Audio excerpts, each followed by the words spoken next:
'Tis I. Hey everyone, glad to see you back, glad to see you looking fresh. So, I'm sure you saw the title of this video, and you know what we're about to get into. And you may be asking the question, why? And I don't really have an answer for this, but I have some excuses, I guess you could say it. Number one, this is a very popular film franchise, and I always thought I should tackle it at some point. Let's just get through it. There are people that love this franchise. Maybe I will. Maybe not, but I might. You never know. Also, I watched some films earlier this year starring Robert Pattinson and Kristen Stewart, and they were phenomenal. And I loved their acting in that, and I was like, alright, they clearly have moved past this stigma. I've grown to enjoy them as performers outside of this franchise. So let's go tackle this franchise. And that franchise, of course, is Twilight. We start our journey with the very first Twilight, and the very first thing I notice is, why on earth is this so blue? And now this video is blue.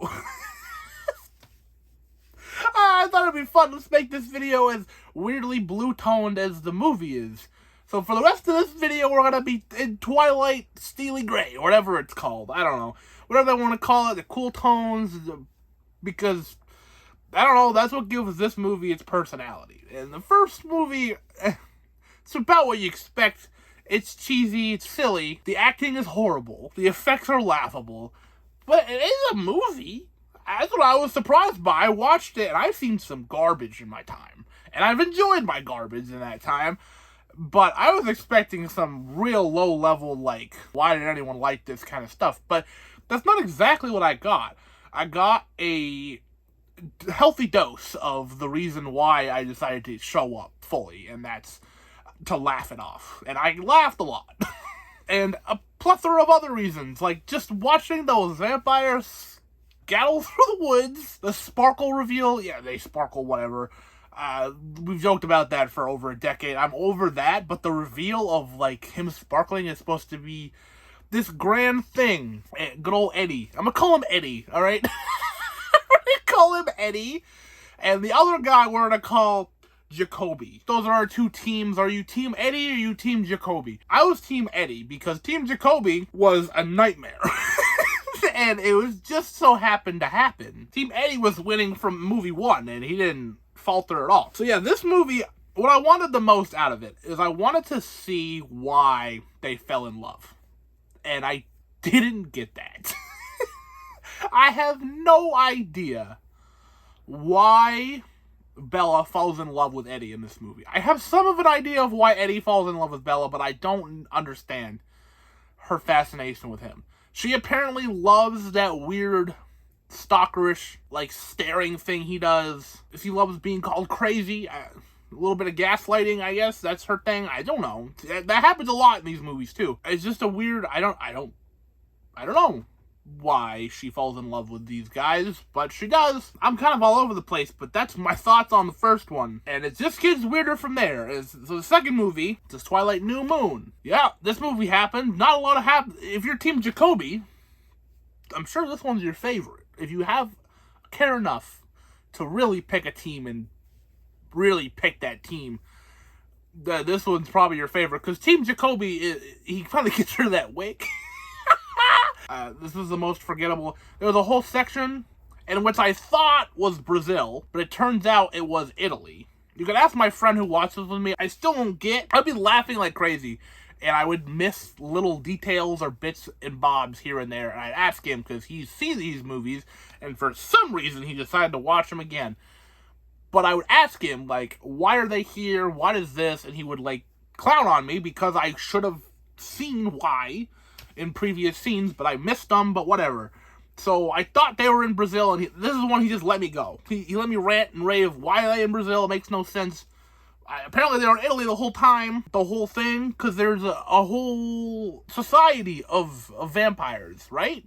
I guess makes some sense, but, like, why do they need to be ruled? The werewolves don't have, like, that. They have, like, a family unit, which is fine. The vampires are, like, they're spread all over the globe, and there's, like, a centralized, like, vampire, like, king. I don't know. This movie's, like, part lore, part Jacoby team. And there you go. That's what happens. That's movie 2. And then movie 3 is more of the same. We finally deal with the forgotten plot line of, at the end of the first movie, there's a couple of vampires that really want to eat Bella. Of course they do. And so we finally tie that up with Bryce Dallas Howard. And that's whatever, I guess. That movie was also very much nothing. At least 2 like gave some weird like backstory and world building on who the vampire. But number 3 just didn't do anything. What was that? Number 3 I feel like was the least important movie. We just continue on with the effects being cheesy and laughable. And there's a whole thing with like the people in Seattle are being turned and there's a new army and they hype up this army and the army doesn't do anything and nobody dies and there's no stakes and I get these are supposed to be romance films.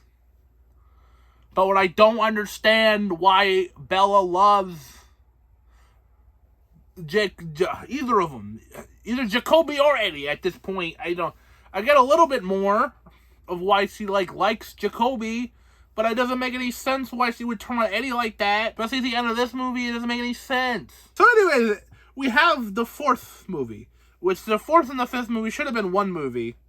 But weirdly enough, these two actually act as fuller stories than the last movie, so they split a book into 2 parts as opposed to number 3 only being one book but having nothing going on. I don't know what happened there, Stephanie Myers. What was that? Was the book that bad? I'm not reading these books. I'm not.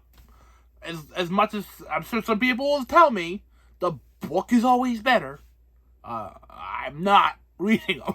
I don't want to. So, we have the 4th Breaking Dawn Part 1. This movie actually has things going on. There's a wedding, there's a honeymoon, and there's a birthing. And, boy. How can Eddie make her pregnant, but a female vampire can't be pregnant? I had to look that up.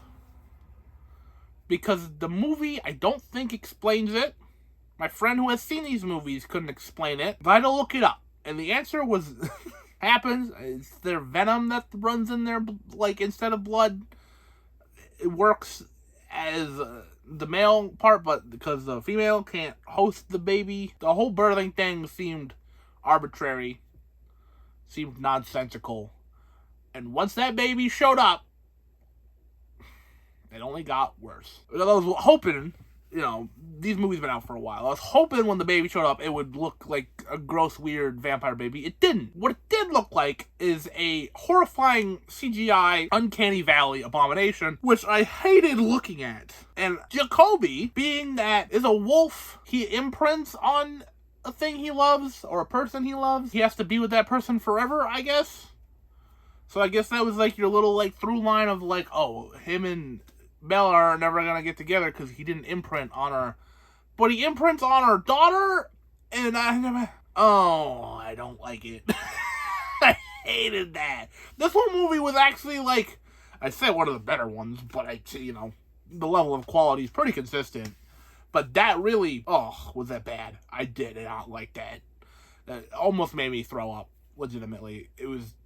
I hated that. But that brings us to the 5th movie, which is, Bella has been turned to save her from the pregnancy, and she becomes a vampire, and so it tries to fit that plotline in, and she goes all in on Jacoby, and that's actually a good scene. I like that scene because it recognizes what is happening and realizes it is absolute chaos nonsense, and she just goes in on him, and it's the best.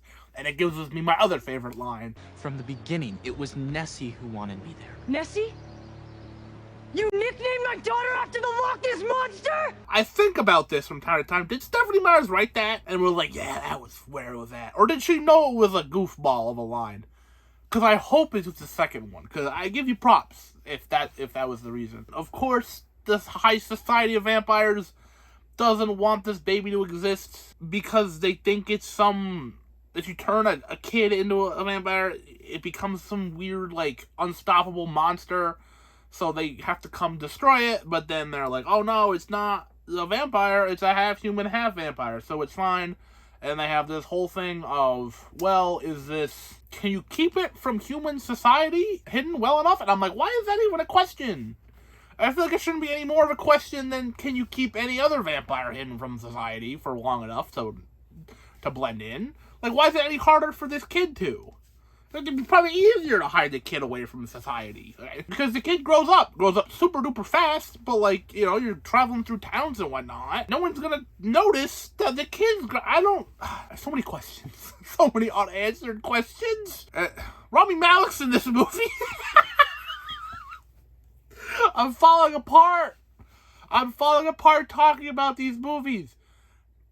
And they have a big vampire fight. It's not even real. They have this whole big vampire fight, and people die, and there are actual consequences for people's actions, and I was like, wow, this movie actually grew up a little bit.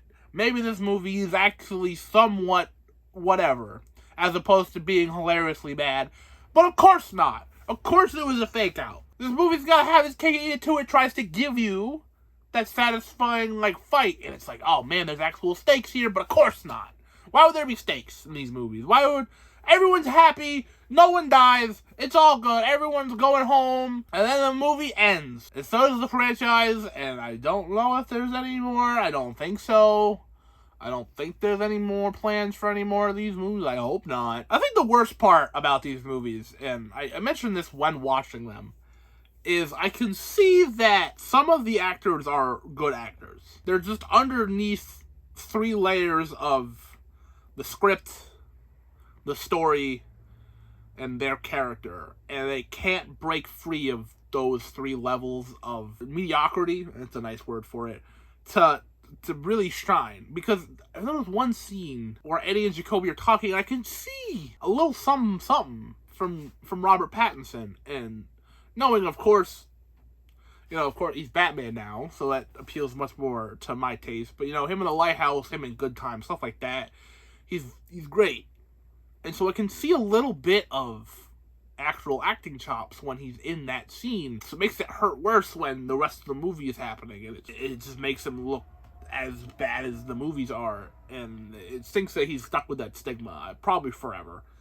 Which, again, same with Kristen Stewart. She's fantastic in Spencer, which I saw earlier this year, getting ready for the Oscar season, and I thought she was wonderful. If you remember my Oscar video, I thought she should have won for Best Actress, and I wasn't joking. I wasn't trying to just be nice because of her reputation. I was legitimately serious. I think she gave an amazing performance. And again, she's going to be stuck with the stigma. And then, Jacoby, he hasn't really done much.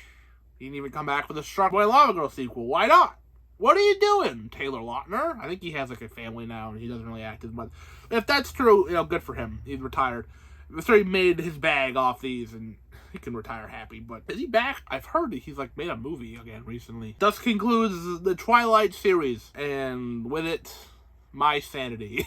All in all, like I kept saying, it's not as bad as I expected, but it's extremely laughable, and it's very funny to watch these to a point where it gets a little mind-numbing, and it doesn't conclude satisfyingly.